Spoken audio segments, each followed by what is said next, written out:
Hey everybody, it's Tim from Everyday Tactical Vids. Today we're looking at the SOG Tomahawk. And first I want to tell you about the box that I got it in. Now normally I say who really cares about the box, it's just a marketing thing, but this is your box, pretty basic. If you look inside, there's not really anything there. So that is one little bit of a downside in the shipping, is that this guy certainly can get jostled around. Unfortunately it's well made, so it's not going to be a huge deal, but I would have preferred if they put some sort of bubble wrap or something in it in case it's going to get beat up on the way to you. Now, that being said, this guy is a great item. I'll show you in a little bit what it's like being used outside, but I want to start here inside and give you the specs on it. First thing I'll tell you is that the range and the price is pretty significant depending on which site you go to. I got mine for around 35 bucks, and you can see it up to 70 bucks or so. So definitely do your work if you're looking online or if you're going to local retailers to find out what you can about the various places that sell this, and get definitely your best deal. Make sure it's a real SOG and not something else that just looks a little bit like it. First thing we're going to talk about here is the nylon sheath. You can see we got rivets all the way around, button, button, button, or snap, snap, snap, and take that guy off, and here is the actual Tomahawk. Put that back down there so you can see it a little bit more clearly than me holding it and moving it around. The concept behind this guy comes from the Vietnam Tomahawk, and this is kind of their evolution of that product. They say that it's good for breaching, excavating, obstacle removal, and extraction, and then it says other utility applications. So if you're in the real tactical world, you're a police officer, you're in the military, you're doing some other sort of tactical work, this could be a great item for those things. For those of us who are into wilderness survival, camping, hunting, doing things in the outdoors, this is also just a general purpose tool.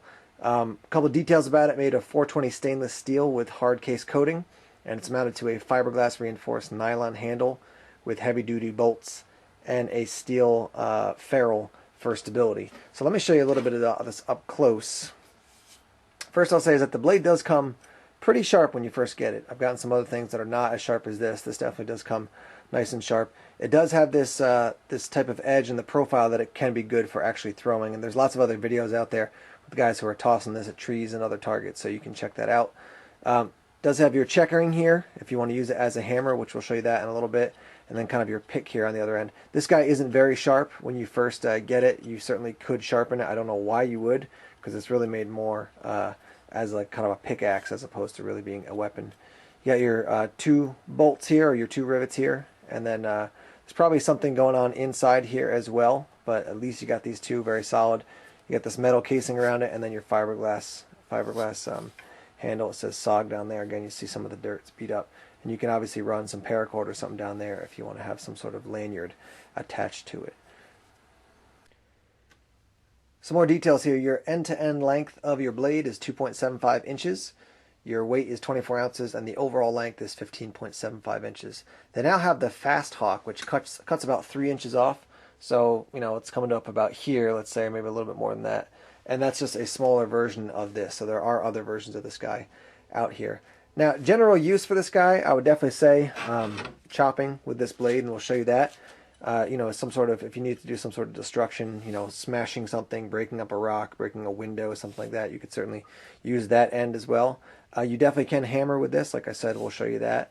And then just a general utility tool if you're out there doing wilderness survival or something in the woods. Now 24 ounces isn't super light, but it doesn't feel super heavy. It's definitely front heavy. The handle is very, very light, so that's good. But if you're going to have a item out there in the wilderness, this could be a really good one for you, just for general usage. So let's actually head outside now, and we'll take this guy and put it through the ringer a little bit and see how it works.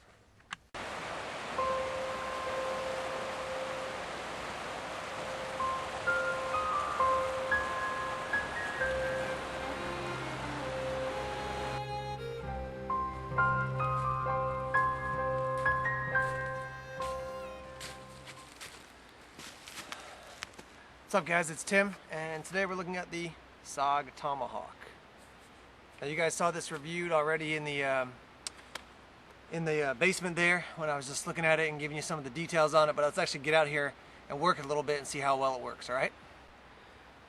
First thing we want to talk about here is the sheath, and what I did was that I got the Tomahawk in the sheath, came up to this tree, and just hit it a bunch of times, and quite firmly, quite solidly. You could see that there is a little bit of fraying here. Let's see if you can see that. Yeah, string coming out, and then on this side a little bit as well. And right here on the corner you could see it broke through a little bit, and actually the tip, the corner of the blade was coming out. Now obviously the sheath is not made to be on while you're using the axe, duh, but what I want to say is that, you know, if you did take a fall with this guy and the axe fell, is it going to be safe for you? And I'm going to say this guy gets a pass for that. So it is a good sheath that's going to keep you safe and keep the blade safe, so that just in general travel wear and tear, you know, general travel, general use, when you're carrying this guy around, keeping the sheath on will keep you safe from hurting yourself against this blade or against the tip over here. So that's the first thing we want to look at. Now let's actually take the axe out and use it a little bit.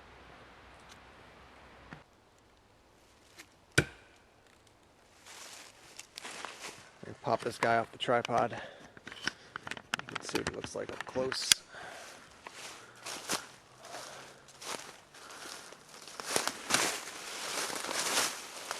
So there you have it. Obviously I'm no expert axe thrower. So that guy definitely, the tip of that went in, and then the rest of it kind of bent forward with the momentum. But obviously you can see it definitely will stick in a tree. Definitely a option for throwing it.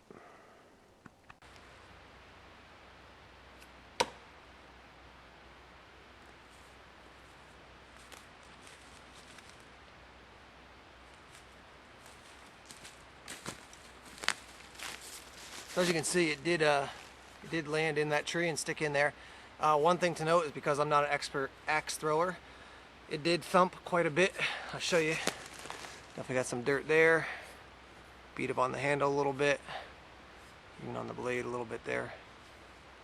So it took a beating in the process of me tossing it to the tree. I got it to actually land a couple times there properly in the tree, and got that one on video. But it is it's very, very nice as far as giving it a good toss. It's got a good weight to it. Definitely weighted for that type of activity. Again, you got to really be a pro if you're going to think like about, oh, I'm hunting with an axe. Probably not really likely.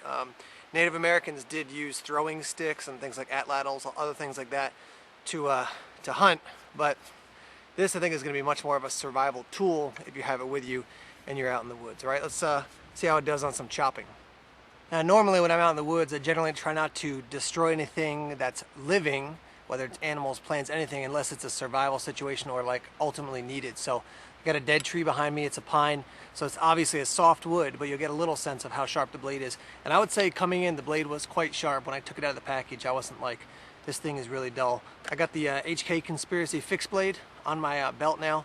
That guy was definitely pretty dull compared to this guy coming in. So let's take a look at how this guy chops.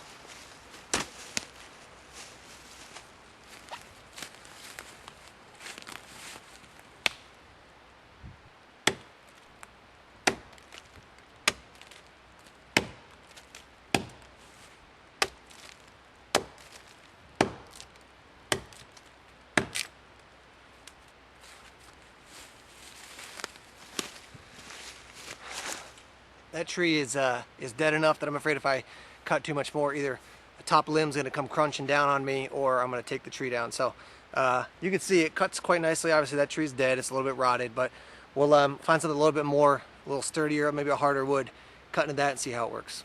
Alright, you can probably see behind me I did a little chopping on this oak, but I'll show you what it looks like to actually use the SOG Tomahawk to cut on it.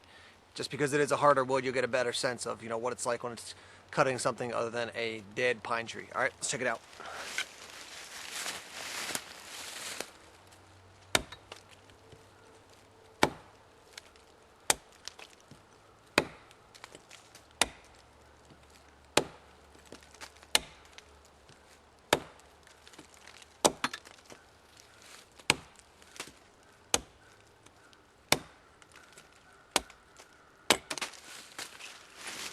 So basically it felt the exact same way as the pine did. No problem whatsoever, easy to use as far as a chopping tool, and actually just brushed against the blade while I was holding it before. That thing is quite sharp, so be careful if you get a hold of one of these guys.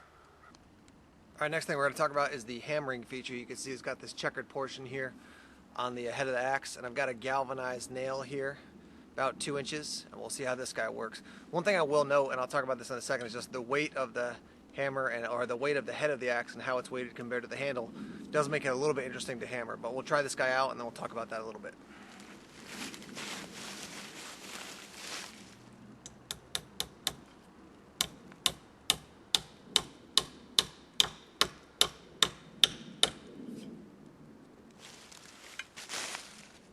see the head of the axe. Again, a little scratched up, but definitely works as far as using these checkered portions to hammer something in. One thing I do want to note is that it is a little awkward to hammer just because of the way the axe is weighted. So very heavy up top, very light at the bottom. Usually with a hammer you have a little bit more weight in the handle than this. And also the weight of the axe, it's heavier on this side than it is on this side, obviously, because you have more mass over there. So I felt like I did have to hold it up a little bit higher to hammer. But as you can see, I mean, I drove in a 2-inch galvanized nail into oak. So it's definitely quite usable when it comes to being used as a hammer. And that's what that portion is designed for. Alright, SOG Tomahawk. Let's wrap it up here.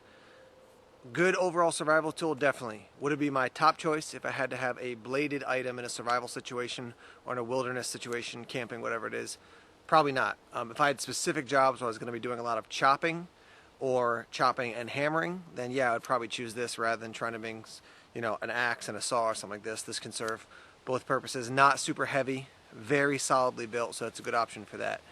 Just overall, a solid full tang blade is going to be your best option for wilderness survival. But this is a very good option if you are going to be doing chopping and if the weight is not a huge constraint. So fortunately, SOG also makes great blades, both, you know, folding blades and also fixed blades as well. So if you like SOG as a company, these guys, this is a great item, and they also make great other items, so you can definitely check them out. Overall, very impressed with that. I have chucked it quite a bit, you know, tossing it at trees and just beating it up in general. Not an issue. I mean, it gets a little dirty, a little scuffed up, but nothing that looks weak or, you know, bolts coming out or any kind of fasteners coming loose, the handle becoming wobbly at all. So very impressed with it on that level. I'd highly recommend it. Again, the price range is pretty big depending on where you go as far as a brick and mortar store or online, but definitely a cool item. Glad I bought it and glad that I have it in my arsenal when it comes to survival tools.